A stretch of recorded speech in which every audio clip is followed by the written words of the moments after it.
quoted by William Jennings Bryan. It says, "Destiny is not a matter of chance. It is a matter of choice.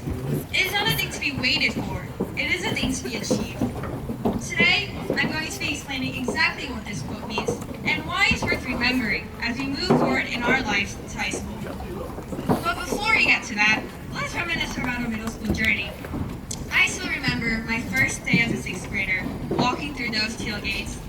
My schedule was clutched in my hand because I was so nervous that I would end up in the wrong class. Flash forward a few years, and I remember being an eighth grader and watching the sixth graders compare their schedules. It's amazing to think that we were in that same exact situation just a few years ago. Now we're standing here as graduating eighth graders, ready to move on to high school. We've gotten solid foundations to help us in higher classes in high school and beyond. And perhaps our generation will be the ones to find solutions to major global issues. It may seem as though middle school went by in a flash, but there are so many valuable lessons that I have learned throughout these 3 years.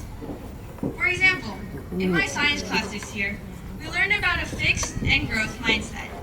For those of you who don't know what I'm talking about, a fixed mindset is one where you give up easily and you refuse to see the opportunities around you.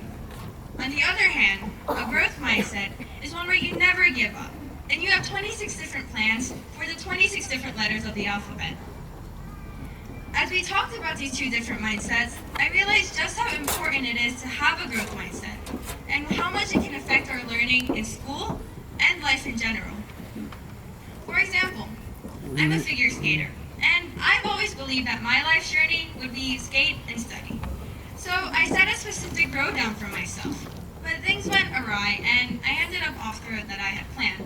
At first, I thought, "Kelly, just work hard, don't give up, and you'll get over this rough patch." But that didn't work. I felt like there was a hill in front of me, and I knew what was on the other side of the hill. I knew what I wanted to achieve, but I just couldn't figure out a way to get over it. During this difficult period of time, my mom told me, in life, you most likely won't be walking down a smooth, straight path.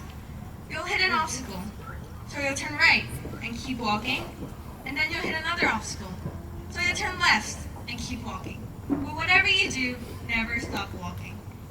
Therefore, I decided to go around this hill, and as a result, I'm still a passionate figure skater, but I've also emerged as a person who does speech and debate. So by going around this hill, I've learned so many things that I never would have learned by just going over it. This taught me that we don't have a set road. Life throws us things, and stuff can change in a matter of seconds, but we have to know how to take that all in a stride and keep going.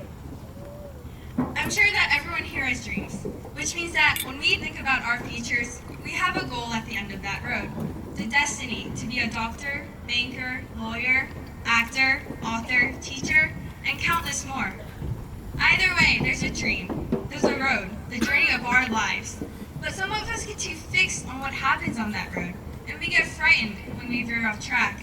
We think that because we messed up, our destinies have changed forever, and that through a process of cause and effect, we've lost a chance to accomplish our hopes and dreams. But as we live life, we're not going from point A to point B in a perfectly straight line. We're taking right turns, left turns, U-turns, and sometimes even going around in circles. And in my middle school journey, I learned that that's okay. I learned that we don't have set roads. A higher power doesn't have a book that dictates exactly what you have to do. We make our own roads. We choose where we're headed, and we are the ones who decide if our experiences make or break us. On this open road of our lives, we can walk, run, crawl, sprint, etc. Or we can even start a new one altogether. Imagine what our world would look like if no one had ever decided to drop everything and do something crazy. As my speech draws to a close along with our middle school journey, I'd like to thank a few people. First, I'd like to thank our parents who put up with our whining selves in the morning and bugged us about tests and homework in the afternoon. They were with us through every step of the journey, and we appreciate it. Second, I'd like to thank our Ironhorse teachers and staff who were with us through our most difficult times and never gave up on us. Our heads are full of knowledge because of you, and I hope with all my might that we don't lose it all during the summer. Lastly, I'd like to thank my fellow classmates and friends who not only made me double over in laughter more times than I can count, but also gave me the chance to be your student body president. You gave me a reason to come to school that goes way beyond the basic skills that we have learned. I truly thank everyone from the bottom of my heart. As we begin our high school journey, I hope we all can have fun and laugh, knowing that no matter what happens, we'll figure it out. We'll find a way to get to that end goal, that future we spent dreaming about for years. And we'll create a beautifully complicated, twisting and turning path to leave behind. Thank you.